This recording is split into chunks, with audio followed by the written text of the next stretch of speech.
humans feel emotions. You can't really get rid of emotions from your gameplay. You can't really do anything besides taking a break. Not true, because when we get tilted, it's usually caused by some event in the game. And if it's caused by an event in the game, it also means we can logically deduce what we need to work on. I'll give you an example.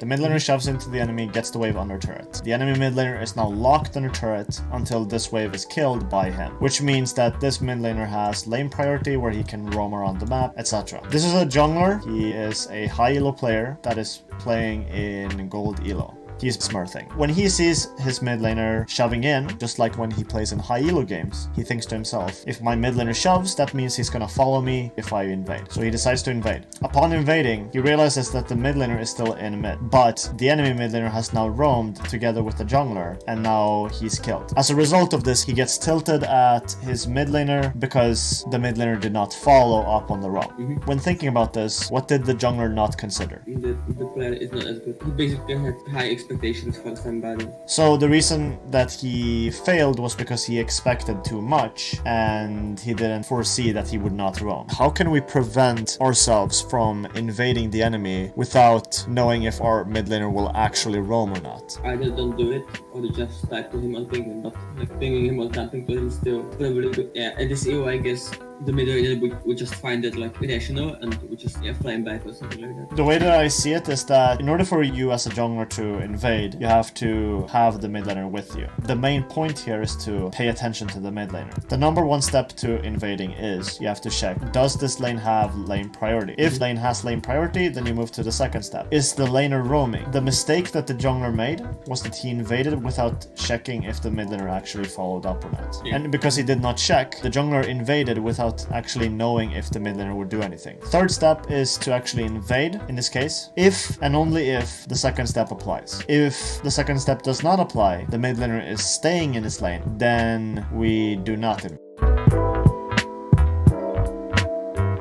What was the tilt caused by? Well, I guess expecting the Shaco to be there immediately so we can kill the Leona, because at the start we can see the Draven is like not even close to the Leona. What is the skill that we need to learn in order to not end up in this situation? Be sure that the Shaco is going to follow immediately. 90% of the time the Leona dies and I just don't die. What does an ADC need in order to hit a target safely? Somebody else would from them. What is it that you don't have right now? Somebody with you. Yeah, if we assume that in most games you will be somewhere around the average. In that case, I believe that following the principle of having someone with you, or at least having someone in front of you, that's when you can actually initiate a fight. But besides that, there's not really a lot of places where you can actually start a fight. The general principle is that we always need to have someone between us and the target that we are hitting. Or we need to have someone alongside with us, such as a support. Where's our front line? Here and here. Okay, Seth and Zach. The Zac is jumping to the pit. Yes, we do not want to be where we are standing. Because if you look at us in relation to the enemy, we don't really have anyone in front of us. What's the best, safest position where we can hit the enemy from? I guess around here, between these two. You have to consider that your front line will be right near the Drake. So right now, you have no one in front of you. Yes. What do we need to do? Also, you can see up there in the upper corner over there, that's your karma. So as soon as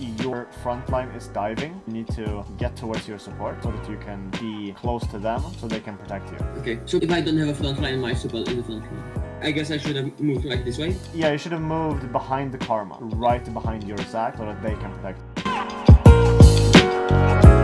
Yeah, exactly. This is like the case where I completely disregard any skill shots. I just don't care. I just focus on this guy, and this is like non-existent for me. Yeah, then I get flash upon and I die.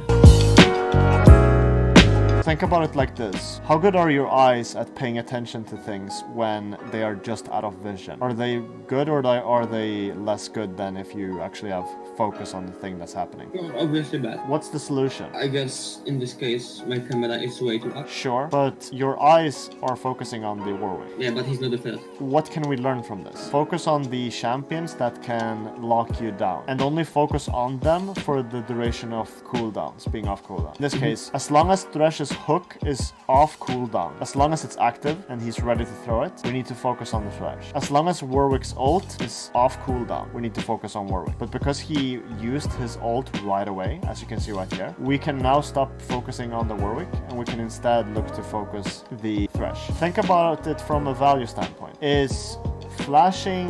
No, he's not. No. Okay, why is it not valuable? In that respect, yeah, he has no mana, he's not valuable at all. He can't contribute to the fight anymore. And I the carry. If I had flash in this situation, I would live 100% sure. Because I would be able to anticipate the flash from here, and then I can flash right now, and we can just guide this out. Always make sure to pay attention to the champion that is a threat, not to the champion that you are actually hitting. You don't have to look at Warwick in order to hit him. You can use your peripheral vision to move your mouse, hit the Warwick while you are looking at the Thresh.